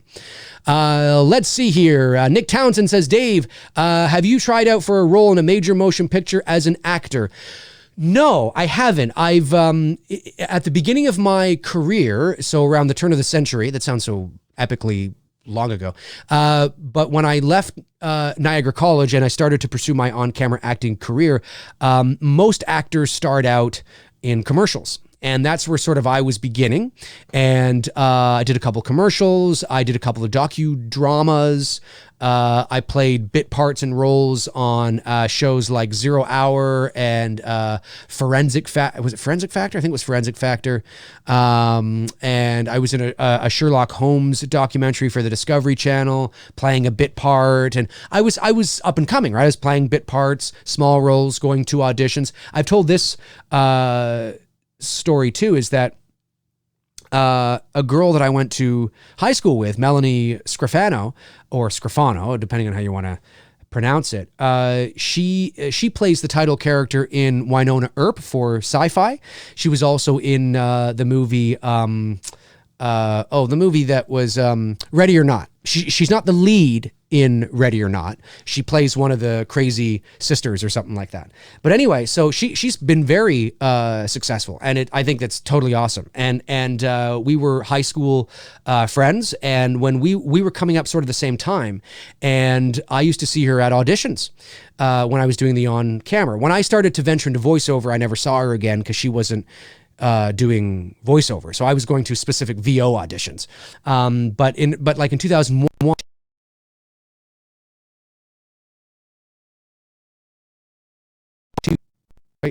Wait, you can hear me, but you can't see me. Hold on, folks. We'll get me back. There we go. Something happened there. A little bit of a hiccup. That's okay. There we go. I'm back. I'm back in baby's arms. Planes, trains, automobiles. What was I saying? Yeah. So in 2001, 2, 3, 4, 5, or whatever, we'd see each other a lot. And I remember we auditioned for some Bay-Cell butter commercial together. And I don't think either of us got it because I know I didn't get it, and I saw the ad and she wasn't in it. So I don't think either of us got it, but I remember doing that. That was at a time when I was, doing that. And then I broke my teeth playing road hockey or street hockey. And I couldn't do any of the on-camera acting because I had a hole in my face. This tooth here, that tooth there is fake. It's a cap. So I'm actually not 100% human. I'm just letting you know. Crazy shit. So that might make a funny social media post later. I might do that. So anyway, I'm losing my train of thought here. So I had to go on hiatus from the on-camera acting, and I started to get into voiceover. My mother was the one who said, I think you should do voiceover because you're great at this, and then do voiceover. And I was like, I want to. So I started doing it, and I got a demo, and I got a voiceover agent specifically. And then the rest is history. But I'm a trained actor. I have a diploma in acting. I understand acting, and I certainly can do it.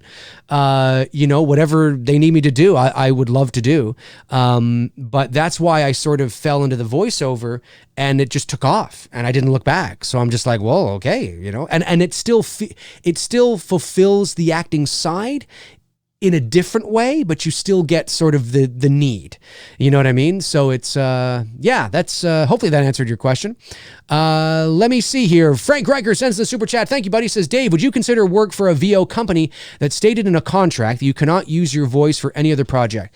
Yes, but it depends on what generally happens there is that, it won't necessarily be you won't be able to use your voice for any other project. It'll be any other project in this area.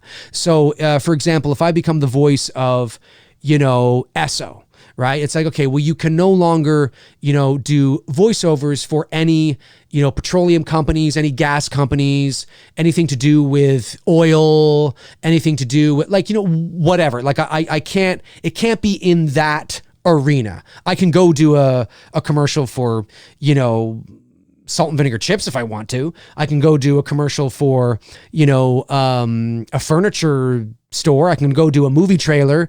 You know what I mean? But it's specifically in this area.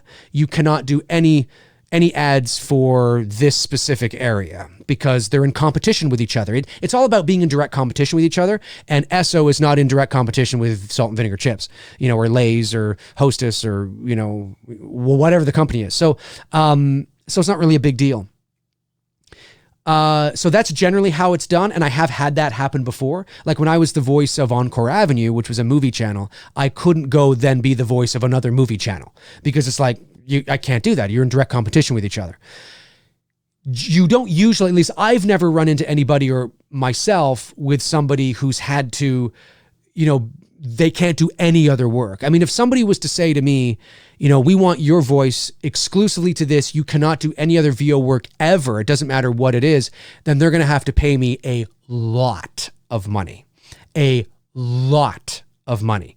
Because they are hindering me getting work elsewhere. And they can't do that unless I've agreed to, they're going to pay me a couple of $1 million or something like that, or whatever the case is. So generally that's how it works. And depending on what it was, if somebody was like, hey, listen, we're going to pay you this much yearly or whatever it is to be the voice of this, and you can't be the voice of any other oil or petroleum or gas companies, I'd be like, okay, sure, no problem, right? Hey, Depends what's in the contract, my man. Depends what's in the contract. Good question though, Frank. I like that one. Aaron Click says, Dave, do you ever still have a yearning for being the on screen as an actor? Yes, 100%. It was one of the reasons why there's a number of reasons why I said yes to Cecil to play Freddy Krueger. One of them is that I have an opportunity to not just be an on screen actor. Okay, the reasons why I said yes to Cecil were, number one is the talent involved. You got Cecil involved, who's fantastic. You got Miko involved, who's fantastic. You got Vincent DeSante, who's involved. It's fantastic. You got Renee Rivas, who's involved. Fantastic. There's a group of talented, dedicated, professional, independent filmmakers here that are taking this seriously. And, I want to put myself in a position now that is only going to, I don't want to put myself in a position that's going to go against me as a professional. So that was number one. Number two is that it's an opportunity to play Freddy Krueger in a professional independent fan film that is probably going to look spectacular. They're doing the makeup old school style. I'm not wearing a mask, folks. It's prosthetic makeup. I'm going to be in a makeup chair for like 5 hours a day having this thing applied to me by a Hollywood special effects makeup artist, Nora Hewitt, who's worked on a ton of Hollywood shit. And it's like, yeah, let's do it. That's number two. And number three is I get to act. I get to work those muscles again, right? And dive deep into a character, and just really sort of express myself, that side of me that has always been there. So 100%. I absolutely would not turn down being in anybody's independent film, but as long as they understand that, you've come to me to hire me as an actor, depending on where you're doing your movie, you got to pay for me to be there. You'd have to pay for me to be in the film. You'd have to, it can't just be, can you pay your own way and come down and be in this movie? You know what I mean? So it's absolutely, I would love to do more on camera acting for sure. And I sort of do it every day here on this show. No, anyway, not quite, but let's see here.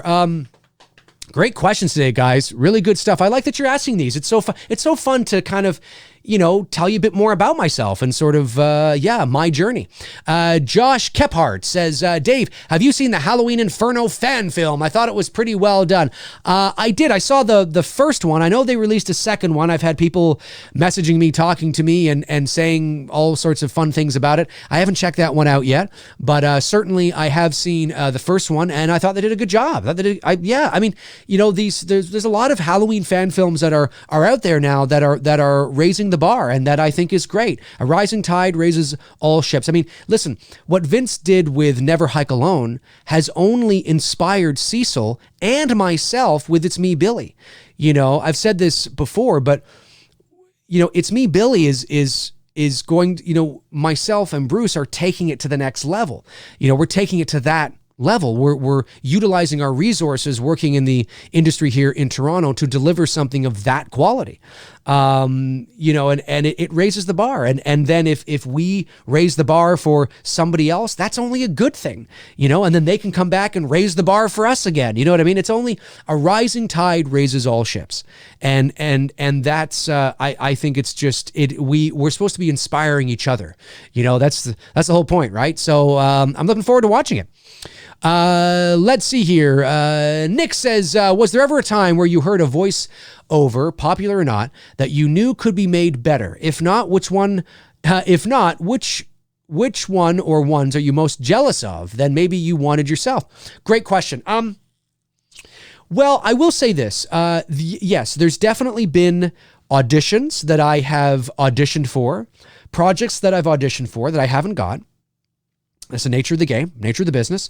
And I then see the commercial or the ad on television, or I hear it on the radio, and I think to myself, that I wouldn't have done that. That doesn't sound, I didn't interpret it that way at all. Oh, okay, that's the way, well, okay, I think I did a better job. Yeah. And then there's times where I hear ads or see ads where I go, oh yeah, that makes sense. They're fine. That's perfect. I can totally understand why they went with that person. You never know when you are auditioning.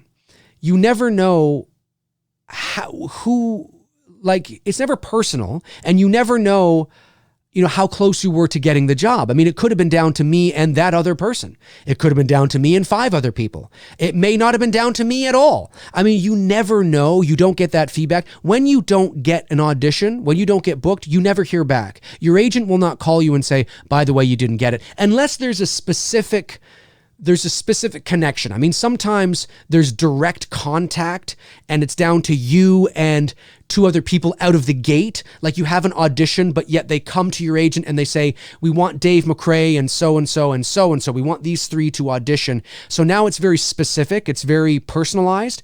And then the 3 of you audition and now you're sort of in contact with your agent who's in contact with the buyer or the studio. And and then you might find out, oh no, I didn't get it. But if it's just sort of a general audition where a bunch of people are auditioning, you never hear back. You never know why you didn't get something. And yes, sometimes you hear or see the spot and you go, I don't know, that's kind of strange. Which ones are you most jealous of that maybe you didn't want yourself? I don't think there's anything that I've been really jealous of. There's been there's been projects that I haven't gotten, and I'm like, damn, I would have really liked to have gotten that. Like whether it's television shows that I've auditioned narrating for or things like that. But in this business, and any actor or anybody who's working in the entertainment industry will tell you, at least they should, you have to move on very quickly. Even when you audition, you have to move on. There have been auditions that there have been projects that I've auditioned for that I have left the audition, whether it's been here at home or whether it's been in a studio in downtown Toronto, and thought to myself, fuck, I sucked. I don't know. And chances are, if you heard the audition, you'd be like, that sounds great. That sounds amazing. We're always our own worst sort of critic, right? But I've been like, nah, I just wasn't on today. I just wasn't on. I almost spilt that. I put it like right here. I just wasn't on. And then like a week goes by, and my agent gets in touch with me and says, yep, you booked it. I'm like, I did? Shit, I thought and then there's been auditions that I thought I've nailed. Like fucking yes. Never hear back. I'm like, fuck, really? I thought I nailed that. It's the nature of the business. So you can't get too emotionally attached. You're allowed to be like, oh, fuck, damn. And maybe you take, the afternoon or the day at most to feel, a little bummed out that, you didn't get it. But then you've got to move on.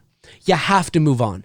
It's never personal. It's a business, and you have to move on. You got to brush yourself off and on to the next one, on to the next one, on to the next one. And anybody in the entertainment industry will tell you that you can't because you can't stand still, and you can't get too emotionally attached to, not getting certain things, because 9 times out of 10, you never really know why you didn't get it. So there's no sense in putting so much stock and mental energy into it. So you just have to move on. Frank Riker sends a super chat. Thank you, Frank. Says, Dave, is there a part of VO work that hurts your voice, like growls or high laughs? I would consider some voices are like actors doing their own stunts, for sure. And the video game community, actually, it was about 2 or 3 years ago, there was some sort of strike with SAG-AFTRA, I think. Something to do with the video game actors that wanted more pay. There was, I stand to be corrected on this, but it was something about that because of the strain on their voices. Because in a lot of senses, they are doing that. I haven't had that personal experience, but I do in terms of a video game in that sense. But I do know that, well, I guess I did. I guess what I'm about to say is sort of like that. I was hired about 4 years ago, so 4 or 5 years ago, and I was down at Technicolor here in Toronto, and I was recording. It was for a zombie game. I don't know what zombie game it was. I really don't. I can't remember. It was it might have been just like for the PC or something. It might not have been one of those big epic ones you get for, the console or something. But I had to do growls and exactly like that. All that kind of shit for this game. And it was me, somebody else, and we were taking turns doing that. And by the end of the session, which lasted a couple of hours, my voice was raw. And there's no way that I could have gone from that session to another session doing a voiceover. I couldn't. It was too raw. I needed at least a day to recover. So definitely high laughs, like that's never really been an issue for me. It's more of the It's more of the guttural stuff. So if I'm going, hey, what's going on? Yeah. If I'm doing that for a long period of time, that can definitely tire out my voice a little bit. But definitely the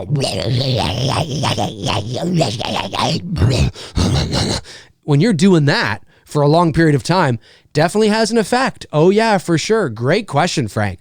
100%. David Quintanilla says, same thing with Indiana Jones. Tom Selleck was originally cast the role, but he had to turn it down so he could go make Magnum P.I. Well, that's a bit different because had he not had Magnum P.I., Tom Selleck would have been your Indiana Jones.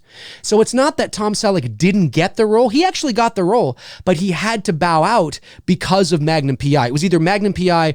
or Indiana Jones, and I think he felt Magnum P.I. had the better probability of success. Now, there was no way of knowing that Raiders of the Lost Ark was going to spawn one of the greatest action, adventure heroes in the history of cinema. But certainly, I think Tom Selleck did okay with Magnum P.I., considering it's one of the greatest, most iconic television shows of the 1980s. So certainly there was nothing wrong with what he did.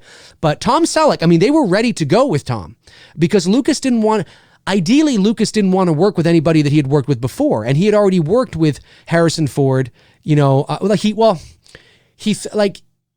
the reason why he didn't want to work with Harrison Ford in Star Wars, because he worked with him with American Graffiti. But then, of course, he became Han Solo. But then he's like, I don't really want to work with him again. You know what I mean? But then they saw a screening of Empire Strikes Back, and it's like, oh my God, I think this is him. This is what's going on, blah, blah, blah. Anyway, so I get what you're saying, totally get what you're saying, but it's a little different because he actually essentially did get it, but he had to go with Magnum P.I. But I totally get the principle of what you're saying. For sure. Let me see here. Song fan says, Dave, would take a real role as Freddy. Would I take a real role as Freddy if a Hollywood director watches Dylan's New Nightmare? Of course, 100%. Yeah. There's a lot of, you say yes, but there's a lot of details there that have to be worked out, right? We'd have to know, who's involved, would have to know, contracts and things like that. Is it beneficial for me? Because I take these things seriously. I really do. And I would not want to play Freddy if I felt that, and I know for some, just do it anyway, but I don't know if I'd want to play Freddy if there was incompetent people involved, or if I felt that they were going in a dumb direction. And I know that sounds like a bit of a, well, shouldn't you, play him anyway? But but if it's just going to end up like the 2010 version, it's a one-off movie and I'm Freddy in it, and I care about these things. I really do. So answer is yes. And then I'm like, okay, what's going on? Like, who's involved here? Shit, right? The principle of what you're saying is like, yeah, of course I wouldn't turn that down. Totally, 100%. Let's see here. I'm just going back to make sure we didn't miss any. No, I don't think I did. Sorry, I thought I did, but no, that was Frank's last one. Michaela Snow says, hey, Dave, off topic, but you got rid of Darth Vader on your whiteboard. I did, yes, on my whiteboard back there. I had to clean everything off because what happened is that I got two new lights, okay? And these lights cast a reflection, a very bright reflection on the, there we go, on the whiteboard back there, and very distracting, which is why there's a black piece of paper there. Where am I? God, shoot, there we go. There's a black piece of paper there. It's the opposite. That's why I have to make sure. And that's why I have the It's Me Billy poster there as well, because it casts a reflection. So I just thought, what, I'm just going to wipe it down and just kind of put something there. And yeah, so that's why it's not there. Let me see. Great questions today, guys. This has been fun, man. This has been fun. Aaron Click says, yes, it's great to see high quality in these little fan films. Oh, it's fantastic. It's because what's happening too, like, especially when you get to the level, like there's different tiers, right? There's different levels. And when you're dealing with the level that Vince is dealing with Never Hike in the Snow, that's the most professional level. Like it's a fan film and it's an independent production. But when you watch it, the quality is like watching a Hollywood film. The production value is that good. And that is what Dylan's New Nightmare is going to be. That is also what It's Me, Billy is going to be as well. And, fan films are coming a long way, man. They are, fan films by category, but they are, by all accounts, professional independent productions. And it's so great to see that as well. It's so great to see. David Ferguson is here. He says, Nick Castle definitely has it cushy with his voiceover breathing for the next Halloween movie, but we can forgive him for that as he is a horror legend now. Yes, for sure. 100%. Yeah. Nick Castle doing that. I don't know why they get him to, at this point, it's more symbolic, really, because you don't need Nick Castle to do the breathing. I could get in there and go,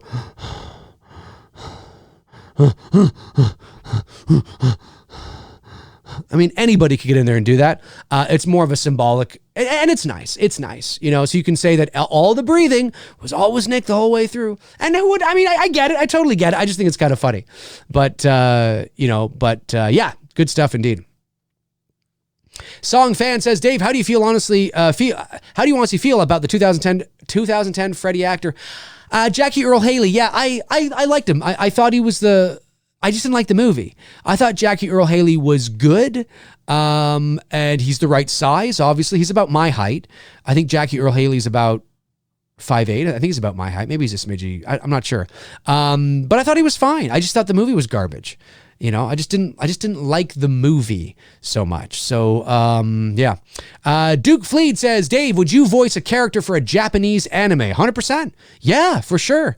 Yep, absolutely. If somebody wanted me to voice a character for a Japanese anime film, yeah, 100%. No issues there. Michaela Snow says, it's a dream for my boyfriend and I to work on a fan film for Womp Stomp, having Danielle Harris follow Halloween 4 in a Smiths Grove lockdown 35 years after age 4. That's quite the specific dream for Womp Stomp. I thought you were just going to say it's your dream to work with Womp Stomp, and then you made it very specific. Well, hey, you never know. You could write it out. You know what I say? Write it out. Write it out and maybe pitch it to Womp Stomp and see what they say. You never know. Let me scroll back here and let's see if there's this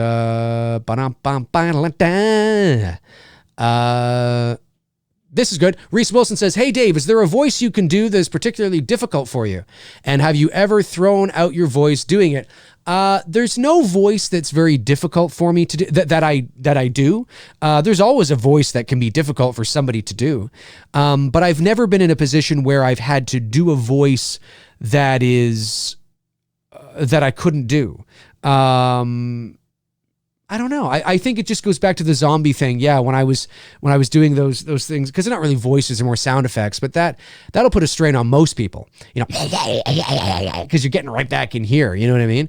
Right back in the old throat. So, yeah, I'd say that's probably it, but a certain voice, I don't think so. It's a good question, though. Good question. Nick says, at Dave McRae, was there ever a time where you heard the voice? Oh, no, I think I already read that. Yes, I read that one already. Let's see here. Scroll down.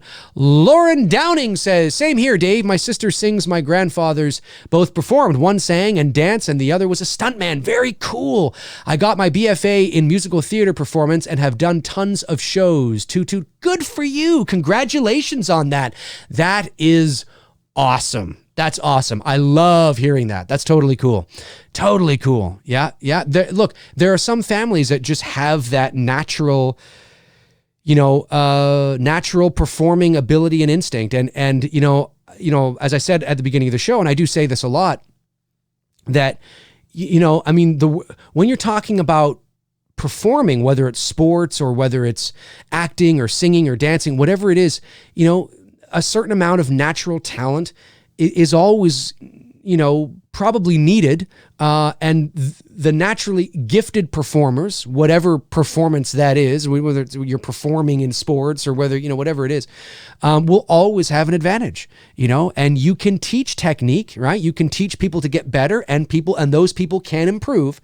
But, if you're not Michael Jordan, you'll never be Michael Jordan. It's just the way it is, and you can get better. And you certainly can improve, but there are just some people that are just naturally gifted at whatever it is that they're gifted at. And it's a reality of the business that a lot of people don't say out loud, but it's true. It's true. And that's not meant to discourage anybody. It's just meant to let people know that, you know, this is the reality of the business, of the entertainment industry. You know, it's like, I mean, when we auditioned our 3 roles for It's Me, Billy, shameless plug. Let me put this up here. That's not shameless. What the hell? This is my channel. I was going to say shameless. This is my fucking channel. Here, let's put the ladies up. There they are, the ladies. These are the 3 actors that we have chosen to play the 3 main leads, or the 3 main roles, I should say, in It's Me, Billy. And we have Victoria Miro, Shelby Handley, and Malika Henney. And these girls, these women, I should say, they're not girls, they're young women, were 3 of probably about, you know, like I said, close to 400 people that submitted, to be, about 400 people submitted to hopefully get an audition back, and then we had to break that down to a select few to actually audition. But the people we didn't choose, it's not personal. It's not like we don't like any of those people, but it's a business, right? And, you know, there are certain factors that came into play. There are very specific reasons why we chose these 3, and that's just the nature of show business, you know, and it's not personal unless you make it personal. But these 3, one of the reasons why we chose Victoria, is yes, because of the way she looks, not because she's pretty, but because she resembles Olivia Hussey, you know, a young Olivia Hussey. And we knew that, you know, she was going to be playing the granddaughter of Jess Bradford. So we knew somebody that resembled Olivia was important. Now, that aside, the performance would have to be, you know, very good and just as good. I mean, we're not going to hire somebody based on that look alone, but we hope that we are able to sort of kill 2 birds with 1 stone. And fortunately, we were able to. You know, and that, it's just, I mean, that is, it's not personal in the sense that we don't like you or you've done something wrong, but it's the nature of the business. And it's really important that people understand that there's so many different facets and there's so many different reasons why certain casting directors or producers or, you know, whatever the case is, why they choose certain people, whether it's for voiceover or on-camera acting or whatever it is. There's specific reasons, and sometimes it's not just one thing. Sometimes it can be a multitude of things, and sometimes it can be down to you and one other person, and that other person just has just that, it's just that. So they go with them. You know what I mean? Nature, man. It's a tough business. You do have to have thick skin. 100%. Let me see here. Andrew L. says, Dave, I have a great desire to be involved in the entertainment industry in some capacity. Do you have any ideas of how to figure out, what you want to do? Well, okay. Well, first of all, you have to figure out what you want to do, because that will then dictate your path into the industry. So any idea? Well, just, you know, what are you most passionate about? You know, are you most passionate about, you know, are you really enamored with the behind the scenes of how they make movies? Do you want to make movies? Do you want to direct a movie? Do you want to write the movies that are made? Do you want to produce the movies that are made? You know, do you want to act? Do you want to write novels? Do you want to be a voice? Like, you really have to figure out what you want to do. And when you figure that out, then that will sort of dictate which avenues you should go to give yourself the best probability of success. But I would just start to look at the patterns of your passions. You know, what are you passionate about? You know, when you watch movies or what are you really passionate about? I mean, you know, to say that you want to be in the entertainment industry on some level, and I'm not saying that this is true, okay? But somebody who would say that to me, I just want to be part of the entertainment industry, tells me that they may want to be part of it for the wrong reasons, and that they just want to be a part of it because of, you know, they think it's glitzy and money and, you know, whatever the case is. And it's not that money and glitz don't exist, but it's important to understand that, you know, this is a business, and it's a lot of hard work. And so it's really important that you do find out what that is. I don't know you personally. I don't know where you're at. I don't even know how old you are. So I would say just focus on what really draws you in. What do you love about the entertainment industry? Like, is it movies? Is it singing? Is it dancing? Is it voice acting? Is it on camera acting? Is it theater? What do you really love? And start to focus, on that. Because it's very difficult to arbitrarily give you advice when you're arbitrarily sort of just saying that. You know what I mean? I get what you're saying, but try to focus on that and focus on what draws you in. Where is your focus most? What are you always drawn to the most? Out of everything. And that might help at the very least set you on that path. You know what I mean? What's your passion? What do you feel your passion is? Hey, a couple super chats came in from Intel Wild. Thank you so much, buddy. Really appreciate that. I should say. Dave, one thing I think should have happened in H8. Michael kills the Elrod lady and hears the baby crying and looks but walks away outside. I think he should have stepped close to the crib, looked down at the baby, raising his hand, and scene cuts away. But later you hear a baby was found bloody murdered in a crib. Your thoughts? Ooh. Well, there's a couple of reasons why they may not have done that. I mean, they may not have done it, even though you're not seeing the baby murdered. The MPAA, or the MPA now, as it's known, it's no longer the MPAA,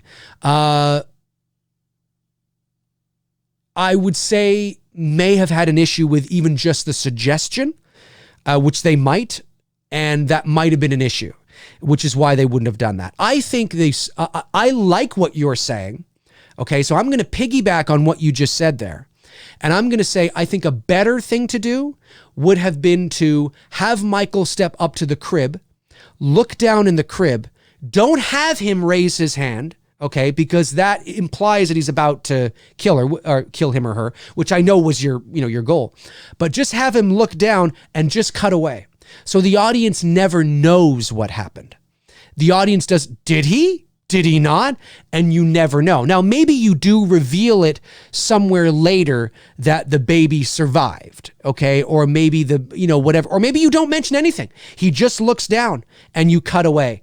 And it's forever, a area of discussion. Did he or didn't he? And then maybe when you ask David Gordon Green, he doesn't say anything. He's like, I don't know. I have no idea. Maybe, and it's kind of like, no, would you know? But that's a very sort of, you are still suggesting, but you're not going beyond that. You're not having the knife raise up, and you're not having that a baby was found murdered in a bloody mess in a crib. I mean, those two things might have been difficult to sort of, keep in line with what they wanted in terms of the production, even though they're not showing anything, and showing is a big part of what the MPA looks for. I think the suggestion of that may have been an issue. I don't know.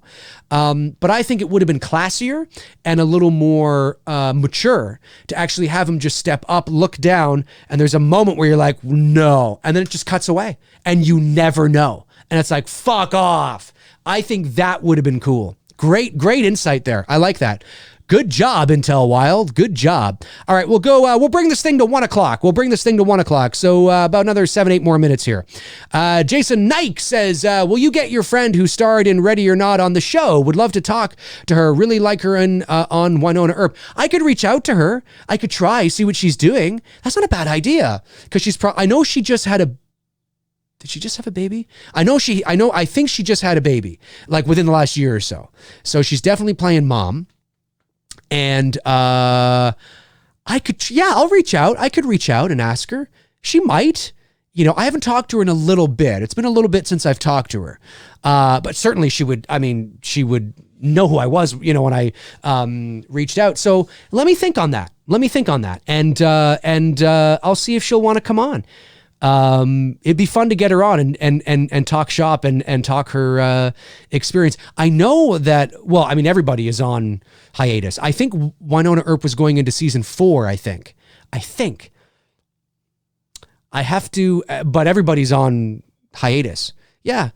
Good suggestion, Jason. I will see what I can do. Let me see here. I saw something that came in that I wanted to grab. Where's here? Oh, here we go. Song fan says, Dave, why does Victoria Miro look strikingly similar to the actress from Final Destination? She's not the actress in Final Destination. Oh, sorry, Final Destination 3. Well, she's not the actress in Final Destination 3 either. No. That's funny though. I'd have to look at her. I don't know.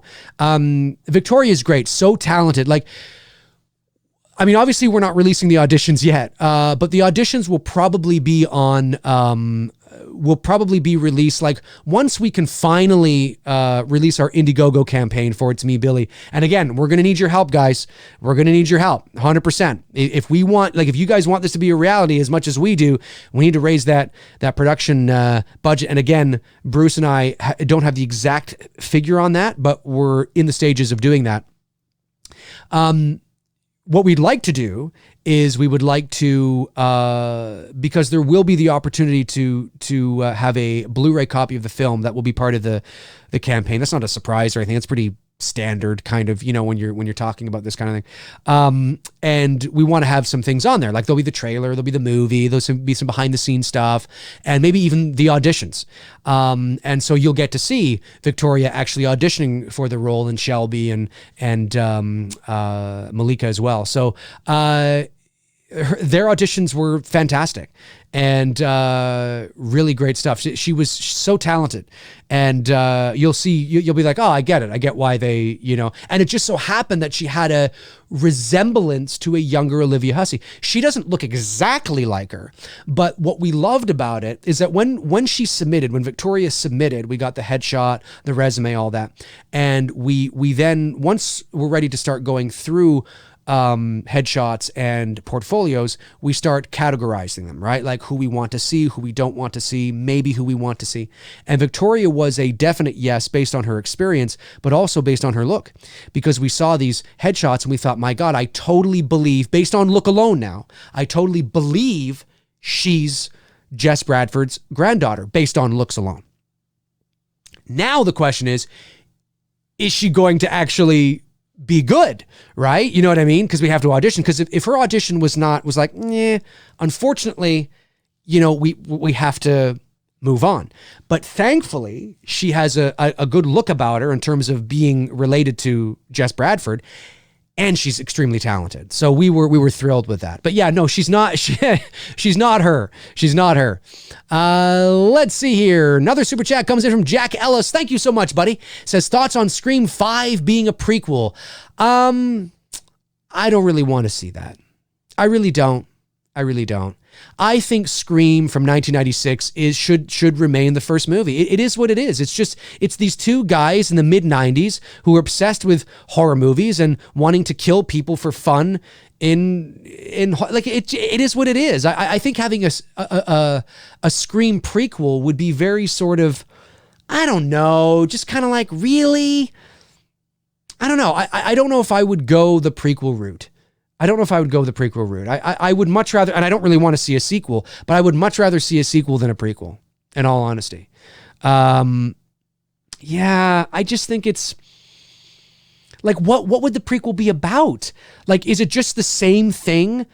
Like, are we going to find out where Ghostface came from and the lore and the mythology? And there was this guy who was making this costume one day at this costume making place, and he had this idea, and then you find out that Billy and whatever his name is, I always forget the other guy's name, Steve, right? Steve, is it Billy and Steve or Billy and, anyway, and then there's like you find out, we see Billy and whoever as young kids at the end of the prequel, and you find out that they're really enamored with this costume, and they get these weird thoughts into their head, and Stu, thank you so much. Billy and Stu, like we see them at the end of the prequel, we see them as like young kids, right? And they're playing with this mask and they have these ideas, and it's sort of like, ooh, setting up Scream from 1996. It's like, really? Like, do we really need that? Like, it's like, I got all I got from the first movie. These are two teenagers. They're not really teenagers, probably in their early 20s then, but two teenagers. Oh no, I guess it was college. Was it high school or college? Fuck. Was Scream high school or college? The first Scream. Was it high school or college? I can't remember. Anyway, the chat room will let me know pretty quick. The Scream, the ghost heads will let me know pretty quick. The first Scream, was it high school or college? I want to say high school, but it was high school. Okay, high school. We know in the first movie, it's these two high school friends who were obsessed with killing people in real horror movie life situations. They got a thrill out of it. They were psychotic. I can fill in the blank that they just, I don't need a backstory to that. Do I really need a backstory to Ghostface? I don't think so. Ghostface isn't anybody specific. He's a costume. He's whoever Ghostface is, which is the strength of Scream and the negative of Scream. Anyway. Yeah, no, I wouldn't do that. Hey, a couple more super chats came in. Hey, you guys are awesome. Thanks so much. Appreciate that. Appreciate you guys supporting the channel in that way. Intel Wild says, Dave, I think it would be interesting for Marion Chambers and Kills to be having dialogue with Laurie, and Laurie says something like he's never spoken a word. Then Chambers cuts her off and says, whoa. Then Chambers looks directly at her and starts to tell her, fade to black, cuts to another scene. Like it, Dave, it tells you something, but doesn't tell you something kind of thing. Oh, I see what you're doing there, Intel Wild. I see what you're doing. I like it, but I don't want it to be that Michael has actually talked. I don't want it to be that. Now, I know that in your suggestion there, we don't hear anything, right? Which is cool. But I don't want to find out later that Marion Chambers actually did tell Laurie something. Maybe if you want to play it the way that you've just played it here, I would play it the way of maybe we never find out. Again, we never find out. Did she tell him something? Or sorry, did she tell her something? Does Laurie know something? Did Michael say something?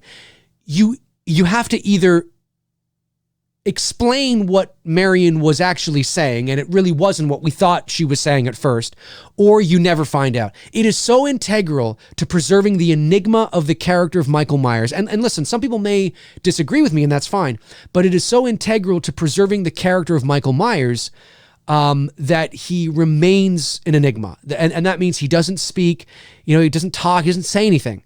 He is completely who he's always been. And that is part of his character. If he starts speaking even just one word, you've now created the idea that he could speak. You've created and look, I know in the 2018 film, Dr. Sartine says something like, "Oh, he can. He just chooses not to." I wouldn't have even gone that far. I think it's sort of self-explanatory that we know that he could speak. Of course, he probably could speak. Did somebody remove his voice box? No. Obviously, he could speak. So that line seems like, well, duh, yeah. But he must never speak. And once you tell us he has spoken or show us him talking or alluding to him talking, you've opened up the floodgates to the potential now of filmmakers wanting to capitalize on that and maybe build from that. And he doesn't speak. It's part of I just think it's much stronger, having him talk. What is he going to say? Now you have to think of sentences and paragraphs or words that make sense for him to say. And if you have him say the wrong thing, you're going to piss off half the audience. Why did he say that? That's lame. He wouldn't say that. So just keep him quiet. Just have him never say a thing. You know what I mean? Just don't go there. Just don't go there. So I like the principle of what you're talking about. I like the idea, but that's my thoughts on that. It's a bit tricky for me. Okay, super chat from Intel Wild. Oh, again, and says, excuse me, I missed this part, and says, I've seen him talk on occasions, very rare, but I have. Laurie leans forward with a serious, curious face and says, yeah, if that's, sorry, buddy, I thought that was somebody else that had said that. I went from your 10 to your 10 instead of your 10-5 to 10. Appreciate you supporting the channel on that level, Intel Wild. Having said that, I would definitely say no. I would definitely say no. I wouldn't want any sort of insinuation or alluding to any idea of him talking. No, I would say no. I like your idea of cutting to black just before information is revealed. That's always fun, right? Gaining some suspense, leaving the audience, kind of hanging there. But I definitely would not want to yeah, I wouldn't go that far with it. I wouldn't go that far with it. That's just me. Okay, a couple more questions here, and then I got to skedaddle, folks. Let's see. Oh, we're already 2 hours and 2 minutes. Okay, one more question. Let's see here. One more question. We're going to go to one more question. Let's see what we got here. Let me scroll back. Oh, Song Fan says it was high school, Woodsboro High. Okay, yes. Okay, thank you. Yes. Let's see. Okay, Matthew Hatzamelias. Hatzamelis?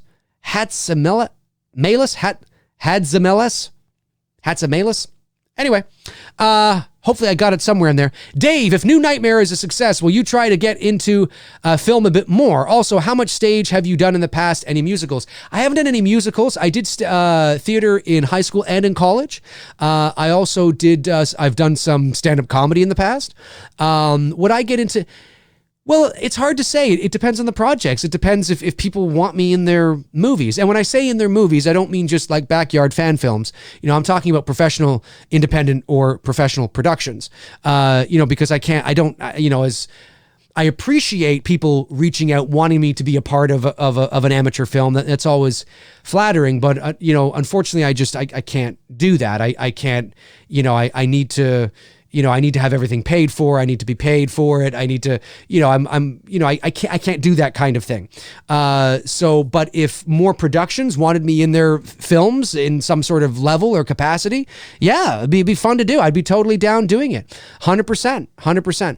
I've never done any musicals though. No, because I can carry a tune if I had to sing like a line or something, like a jingle, but I can't sing. I would never professed actually being somebody who can sing. So no, I wouldn't do that.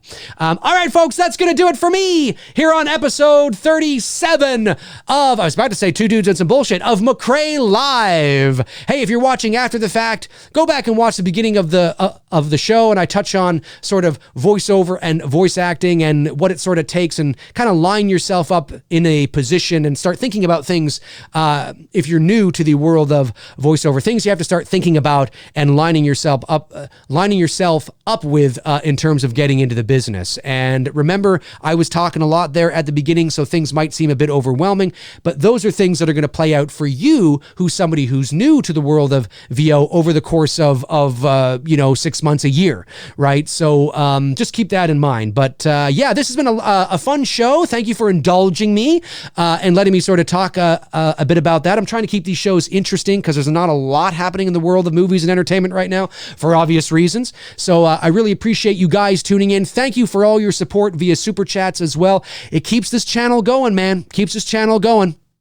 So I really do appreciate you guys doing that. And I will be back tomorrow morning, 11 o'clock a.m. Eastern Standard Time on McRae Live. So in the meantime and in between time, I haven't said that in a while. In the meantime and in between time, I will talk to you guys soon. All righty. Cheers.